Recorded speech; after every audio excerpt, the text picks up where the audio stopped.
गुरुर्ब्रह्मा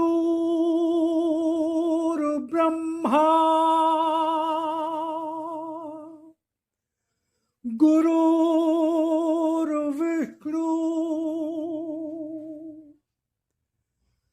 गुरुर्देवो महेश्वरा गुरुर्साक्षात् परब्रह्म तस्मै श्री गुरुवे नमः।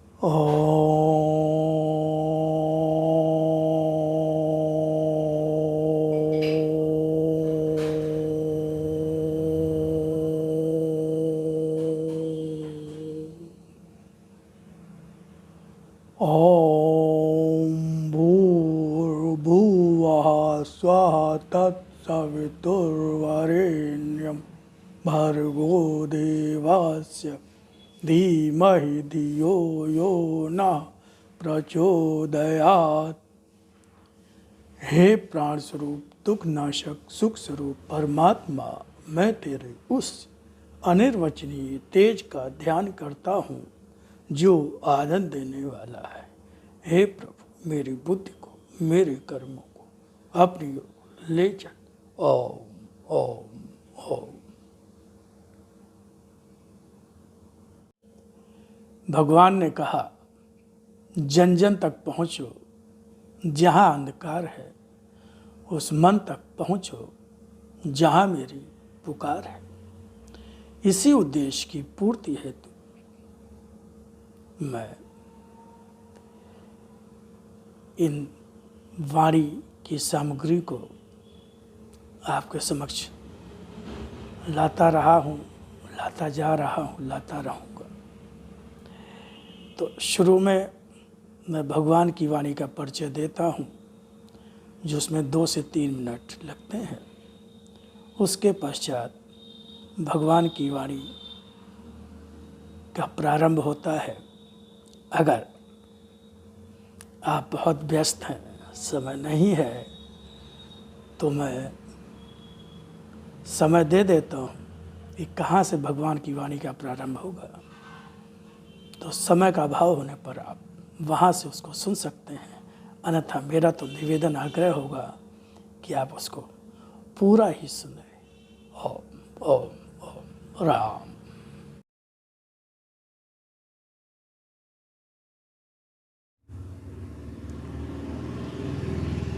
स्वयं भगवान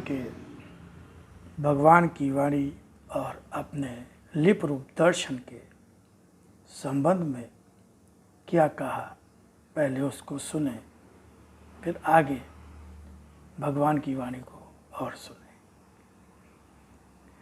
वाणी को समझो, उसके एक एक अक्षर में अर्थ भरा है।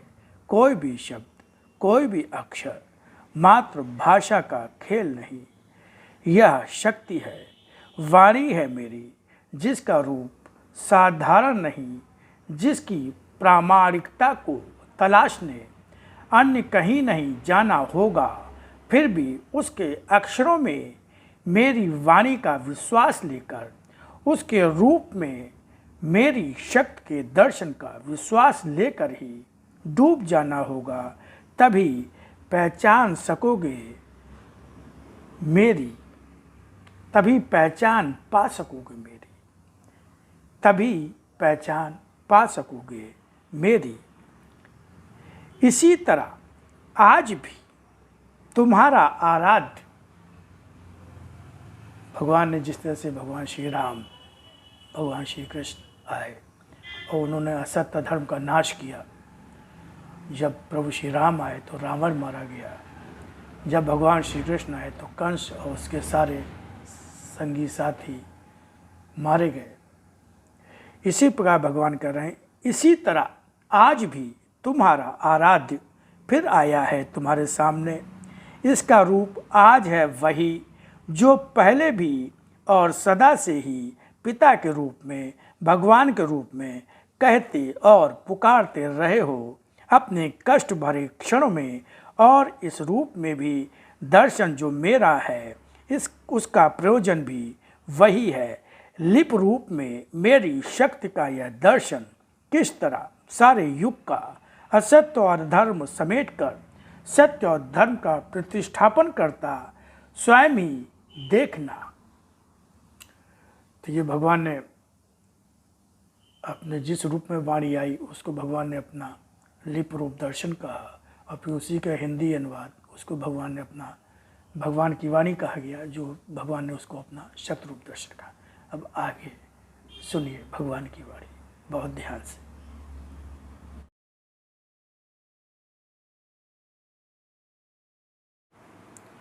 शीघ्र ही संसार में एक ऐसा परिवर्तन आने जा रहा है जिसका भी तुम्हें आभास भी नहीं है, पर जब होगा तब उसका प्रभाव हर व्यक्ति पर आएगा।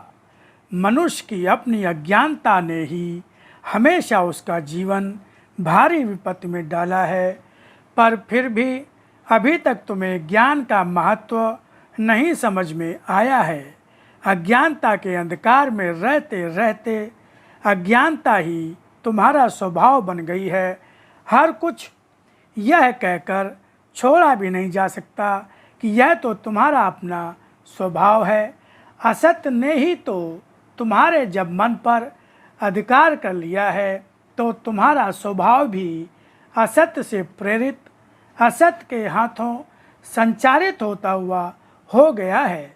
जब भी तुम्हारा अपना मन या अपना व्यवहार या कर्म कभी सत्य की राह में बाधा बन जाए, समझना कि तुम्हारा जीवन भी अब मेरे द्वारा रक्षित नहीं है, क्योंकि मैं कोई भी हो, भले ही वह इससे पहले जीवन भर भक्ति करता रहा हो, किंतु जिस क्षण भी वह असत्य का साथ लेता है अथवा जब भी उसके द्वारा कभी भी मेरा अपमान होता है, मैं उसे क्षमा नहीं करता हूँ, दंड भी देता ही हूँ।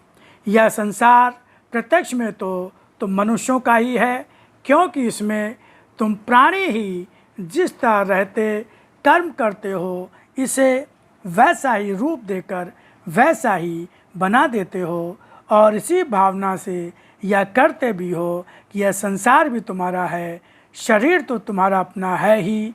अतः इस संसार में अपने शरीर से कुछ भी करो, तुम्हारे ऊपर अन्य कोई भी सत्ता तो ऐसी है ही नहीं जो तुम्हें तुम्हारे द्वारा असत्य के लिए किए जाने वाले कर्मों से रोक सके। यही तुम्हारी भारी भूल है, और आज तुम्हें तुम्हारी भूल का दंड देने ही तो मैं धरती पर आया हूँ।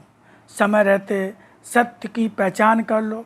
किसी भी मंदिर, मस्जिद, चर्च या गुरुद्वारे में जाने के पहले एक दृष्टि अपने ही कर्मों और अपने उन विचारों और भावों पर डाल लो जो तुम्हारे असत्य की प्रेरणा से बने हुए हैं।